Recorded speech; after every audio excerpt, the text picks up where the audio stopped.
Hey everyone, welcome back to the Mommy Tummy Fix channel. I have a question for you today. What is it that you are focused on? For those of you who are new here, welcome. I'm so glad you're here. My name is Camille. I'm a wife, I'm a mom, I'm a mindset coach, and I am on a mission to help women understand that health and being healthy is so much more than physical. It's mental, it's emotional, it's spiritual. And so today we're gonna talk about something that I am constantly working on, and it is this idea of focus. What is it that you are focused on? Tony Robbins has a quote, and it says, "Where focus goes, energy flows." And isn't it true? Whatever it is we are working on or focusing on, that's where all of our effort and all of our time and all of our attention goes to. I think of when you bring a baby home from the hospital and all of your effort and attention goes to keeping that baby alive, right? Or when you're in school and working on your career, furthering your education, all of your focus and your energy goes towards that. And I think that whatever we are doing in our life, our focus varies from season to season. It can even vary from day to day. In fact, as a mom, I feel like it varies from hour to hour. I once heard a story of a dad who took his family on vacation, and he just happened to look outside of his hotel window and noticed that the sun was setting over this beautiful beach that they were staying on. And so he grabbed his 8-year-old son and ran outside with him and said, "Let's go look at this gorgeous sunset. Let's run out and watch it set." So they go outside, and the dad's just a couple of steps ahead of his son, and he's just in awe of this sunset. The sky is just streaked with gorgeous colors. I mean, when you're at the beach, there's something special about a beach sunset, and it's got the reds and oranges and pinks in the sky, and he's just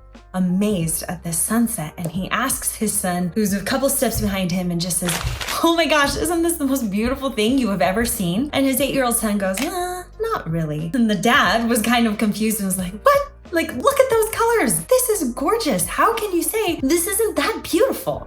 And his son just goes, "Looks kind of brown to me." The dad is still so confused. It's like, "Brown? I see red, I see orange, I see pink, I see the blues. Where are you getting brown from?" And his son replied, "Yeah, all I see is brown." So the dad just whips around because he's like, "I've got to see what it is that my son is looking at." And that's when he notices that his son has picked up this big brown rock from the ground and is holding it in front of his eyes, just examining it, and is so fixated on this rock and the different features of this rock and looking at this rock. And so as his dad's describing all these colors, no wonder all the kid could see was brown. And so he tells his son, "Son, put down the rock so that you can see this sunset. I'm talking about the colors of the sunset. Look up and see this sunset." And so his son pulls the rock down a little bit that he's been fixated on, that he's been looking at up close, and sees for the first time this gorgeous sunset. Goes, "Oh yeah, like that's awesome, Dad. That's really pretty." How many times do we find ourselves in a situation where we are the ones holding up that rock, holding up that brown thing, and because we are so fixated on this one thing in front of us, we're missing everything else around us? I have done this in my life so many times. I've become so fixated on the one problem in front of my face that I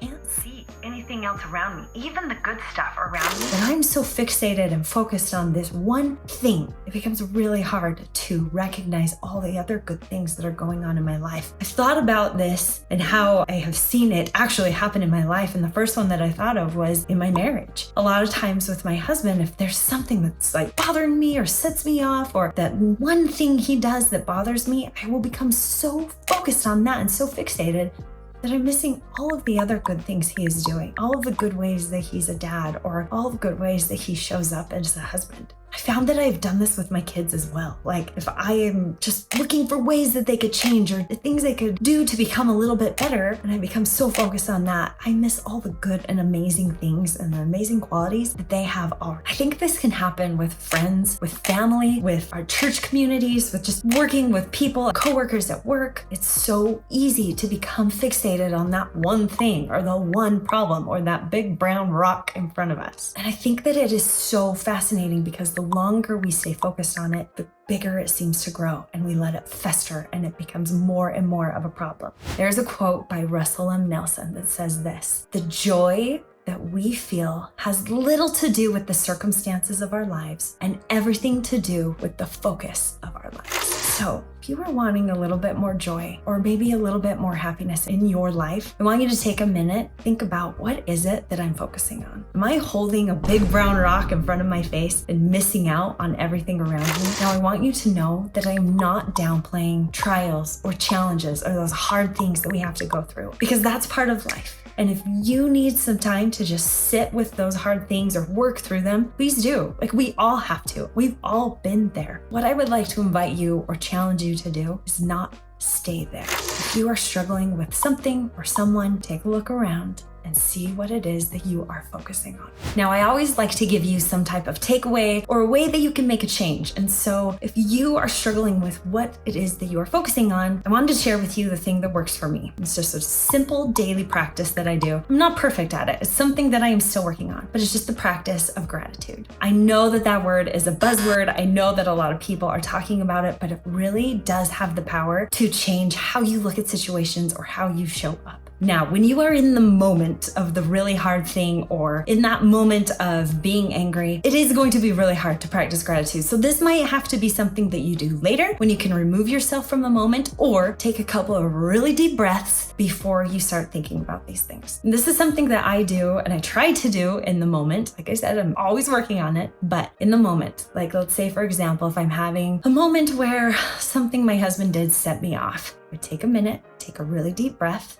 And then before focusing on that one thing that is throwing me off, I'm gonna think about one thing that I'm grateful for about my husband. If I wanna go above and beyond, I'll try to think of 2 or 3 things that I'm grateful for that he does or things about him. Same thing with my kids. If I'm in the moment where I'm having a really hard time with them and I'm focusing on all the things that I struggle with them, or I wish that they would change, take a moment, take a deep breath, and think of one thing that I'm grateful for about them. Now, in the moment, this is really hard. So maybe this is something you do at the end of each day or at the beginning of the day to really intentionally set your day off right. Now, there will be times where it will be really hard or next to impossible to find something that you are grateful for about that person or the situation that you are in. And I get that because I've been there. And so what I recommend doing is find things to just be grateful for that are around you right at that moment, or something in your life right now. So for example, right now it's just a regular summer weekday, middle of the day. If I were to do a quick gratitude practice, I would say I'm grateful for the smoothie that I had this morning, just kind of set my day off right. I'm grateful for the warm weather because that means my kids can play outside and get some wiggles out. I'm also grateful for my alarm clock because I woke up a little bit earlier today, which is hard to do in the summer. Woke up a little bit earlier today and had just a little bit of quiet time before my kids woke up, and that has helped this day go so much better. So those are the things that I would quickly be grateful for.